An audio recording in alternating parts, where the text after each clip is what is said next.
Bonjour Michel de Pixapicture. Aujourd'hui, j'ai envie de vous parler portrait, technique de portrait. A tout de suite.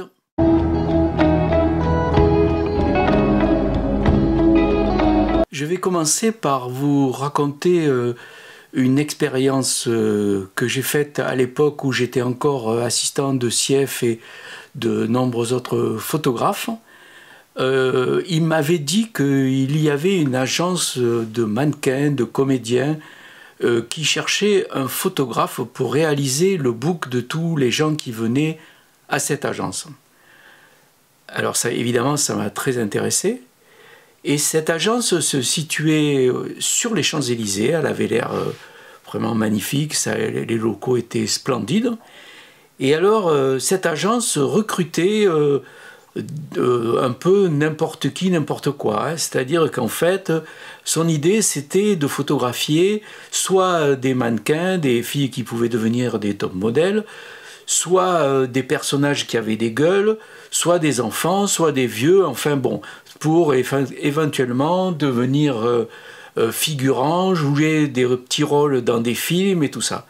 Donc ce qu'elle faisait, c'est qu'elle passait des annonces et les gens venaient et évidemment le premier truc qu'elle leur proposait, c'était de faire un book. Et bien sûr, elle faisait payer ce book. Donc les gens arrivaient, bien sûr tout de suite elle leur disait qu'ils avaient une tête formidable, qu'ils étaient formidables, que les filles étaient très belles, etc. Et qu'est-ce qu'elle leur disait? Voilà, déjà, il y a des frais d'inscription à l'agence. Donc les gens, ils commençaient à raquer pour être inscrits dans cette agence de mannequins. Après, elle leur disait qu'il fallait qu'ils fassent donc un book de photos et que là aussi, il fallait payer. Donc elle leur faisait payer le travail du photographe, qui allait être moi en l'occurrence, et aussi même le support, le book là, avec le logo de cette agence, donc je ne citerai pas le nom parce que c'est pas la peine d'y faire de la pub. Donc je pense, surtout qu'en plus je pense qu'elle depuis elle n'existe plus. Donc les gens déjà ils arrivaient, commençaient à payer un maximum d'argent. Après ils venaient chez moi, enfin moi j'étais évidemment je devais être payé par cette agence photo et moi j'avançais tous les frais, c'est-à-dire à l'époque bien sûr c'était pas le numérique, donc je payais les films. J'achetais les films, je faisais les tirages moi-même, donc je payais tout, le révélateur, les papiers, etc. Je donnais tout ça, évidemment, à l'agence qui, après, les redonnait aux comédiens, enfin aux futurs comédiens ou mannequins. Donc, j'avais des rendez-vous, l'agence m'appelait pour me dire il y avait un tel qui venait, etc. Donc, j'ai fait des centaines de photos de tout type de personnes. Ça allait des personnes âgées, à des gens qui avaient des gueules extraordinaires, ça allait avec des enfants, des familles qui venaient avec leurs enfants, des pères et des mères qui venaient avec leurs gamins. Alors en général ça se passait très mal parce qu'évidemment les gens venaient le mercredi parce que au moment où il n'y avait pas l'école, donc les gamins ils passaient des journées à faire des photos plutôt que de jouer, donc en général ça se passait assez mal. Et puis, évidemment, tous ces gens que je photographiais croyaient devenir soit des grands acteurs presque, soit de jouer dans des grands films, soit d'être des mannequins formidables. Alors même si les filles faisaient 1,50 m, elles croyaient pouvoir travailler pour elles ou pour Vogue, etc., etc. Donc c'était assez spécial. Alors moi, j'ai fait plein de photos et c'est vrai que j'étais à l'époque, bien sûr, fan de tous ces grands photographes comme ici Irving Penn et Avedon, Sief évidemment, puisque je travaillais avec lui, et j'ai fait beaucoup de portraits en noir et blanc pour cette agence. Alors, ça s'est très mal terminé parce qu'évidemment, j'ai jamais été payé. Je ne suis pas sûr que les gens que j'ai photographiés aient eu leurs photos, parce qu'en fait, cette agence, c'était l'arnaque, c'est-à-dire qu'en fait, elle gagnait de l'argent en faisant payer ces gens pour des books, et puis moi, elle ne me payait pas, donc c'était tout bénef. Alors, j'ai bien essayé de récupérer tout cet argent, mais j'y suis jamais arrivé. Mais bon, finalement, ça a été un échec financier, mais par contre, j'ai appris beaucoup de choses. et notamment comment photographier les gens. Alors ça allait des enfants aux vieux, aux filles superbes, etc. Enfin, j'ai vraiment un panel extraordinaire. Donc je vous montre quelques photos que j'ai faites. Bon, alors beaucoup ont disparu parce que j'ai une inondation chez moi, il y en a beaucoup qui ont disparu, mais j'ai gardé celles qui m'intéressaient le plus. Et ouais, je vous montre quelques photos. Alors moi, ce qui m'intéressait, ce qui m'a toujours intéressé dans les portraits, c'est les yeux. J'ai toujours été fasciné par les yeux, et c'est un peu ce que je vous montre là, un peu les photos que je vous montre là. Alors, ces photos m'ont servi finalement, parce que les rédacteurs en chef, les gens, CF et tout ça, évidemment, m'ont aidé. Ils m'ont dit, mais tu fais des photos superbes, tu devrais aller les montrer. Donc j'ai commencé à les montrer, ce qui m'a permis plus tard d'avoir des commandes, et notamment de photographier des gens qui avaient effectivement des gueules, hein, parce que cette agence, c'était souvent des gens qui avaient des gueules, hein, il y avait des trucs quand même assez dingues. Et donc, j'ai pu, grâce à ces photos qui m'ont jamais été payées, pouvoir travailler pour Vogue et pour d'autres magazines, et notamment photographier des personnes extraordinaires comme Michael Lasdal ou, comme je vous montre là, Michel Simon. Alors là, évidemment, Michel Simon, c'est vraiment une gueule extraordinaire à photographier. Donc finalement, ça n'a pas été si dramatique que ça. Alors, je voudrais vous mettre en garde, justement, si on vous propose ça. Faites attention, faites attention. Normalement, les agences de mannequins ou de comédiens n'ont pas à demander à ceux qui viennent s'inscrire à payer pour un book. Normalement, c'est l'agence qui paye le book. Donc ces gens-là devraient déjà rien avoir à débourser. Peut-être éventuellement le frais d'inscription, je ne sais pas très bien comment ça fonctionne, mais en tout cas, si déjà les gens arrivent et qu'on leur dit qu'il faut qu'ils payent un book, là il y a déjà un loup quelque part. Quant à vous, si vous voulez faire des books, ben, évidemment, bien sûr c'est intéressant parce qu'il y a aussi beaucoup d'agences de mannequins qui voient arriver des filles, des nouvelles filles, et qui ne savent pas très bien comment elles peuvent se comporter photographiquement parlant. Et c'est vrai que vous pouvez proposer à des agences photo, des agences pas photo, des agences de mannequins ou de comédiens, de proposer de faire des tests gratuits. Donc en fait, qu'est-ce que vous faites? Ben, là maintenant avec le numérique, hein, il y a des filles ou des gens qui vont venir et vous leur faites des photos, puis vous les montrez. Ça peut être un échange comme ça intéressant, c'est-à-dire vous, d'un côté, vous apprenez à faire des photos, des portraits, et puis les jeunes ou les gens qui débutent, ils peuvent avoir des photos plus ou moins gratuites. Enfin bon, voilà, ça c'est des arrangements que vous pouvez avoir avec des agences de mannequins ou de comédiens. Mais alors, ce que j'avais envie de vous parler, c'était la technique photo. Comment faire des portraits? Quand quelqu'un vient vous voir, pour être photographié, qu'est-ce que vous faites? Alors, il y a deux stratégies, à mon avis, qui reposent un peu sur les stratégies de très grands portraitistes qui sont Irving Penn et Avedon, qui avaient des façons de photographier les personnes totalement différentes.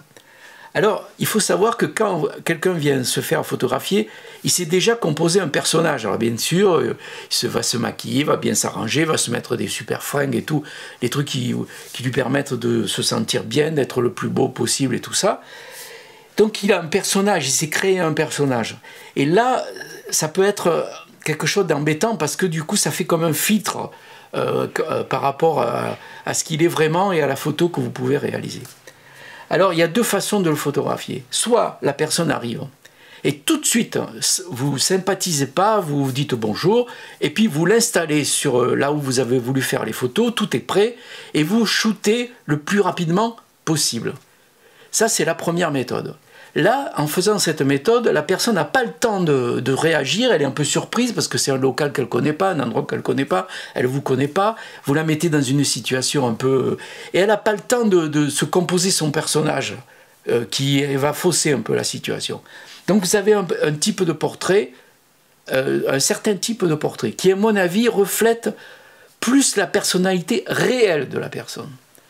Après, vous avez la seconde méthode, qui est le contraire, c'est-à-dire la personne arrive, et puis vous lui offrez un café, vous sympathisez, vous discutez, vous lui racontez un peu qu'est-ce qu'elle fait, qu'est-ce qu'elle veut, etc.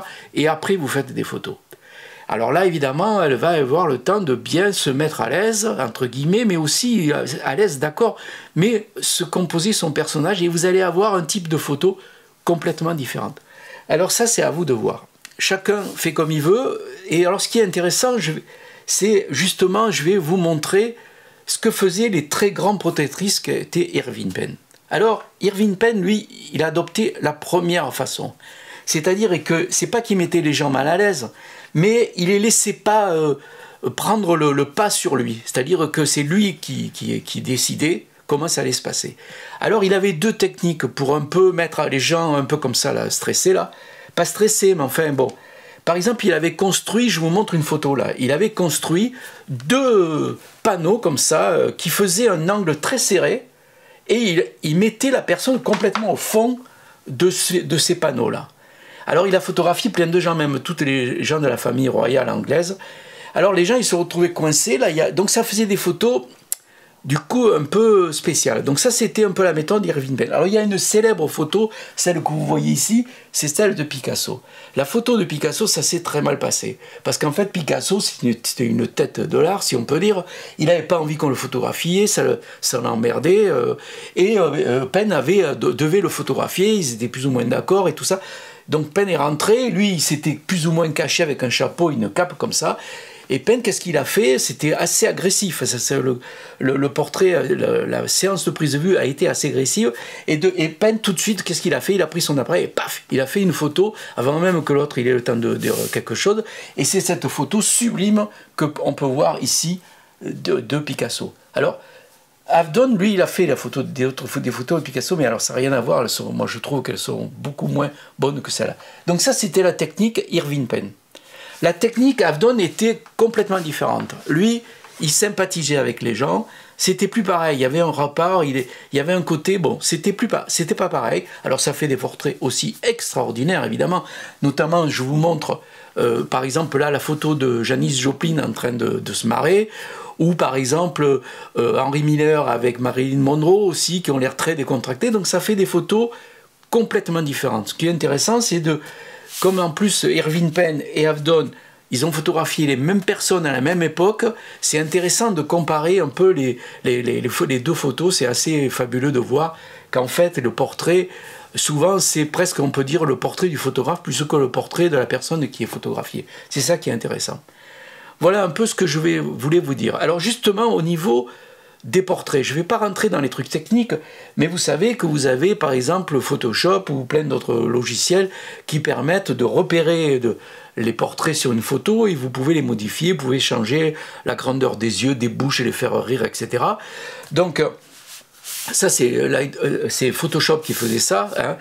Et justement, la dernière fois que j'ai parlé d'un logiciel, c'est le dernier On One Photo RAW 2022, pardon, que je trouvais que c'était un logiciel vraiment bien et pas cher. Ben justement, celui-là aussi, ce logiciel-là, il fait ça, c'est-à-dire que il repère le portrait et vous pouvez modifier la taille des yeux, des bouches, enfin, etc., changer la peau et tout ça. Bon, alors tout ça, ça marche si pour faire des photos de beauté, mais si c'est pour faire des photos comme moi je faisais de Michel Simon ou des gueules un peu comme je vous ai montré là, ça sert vraiment à rien, c'est pas la peine d'utiliser ce genre de procédé.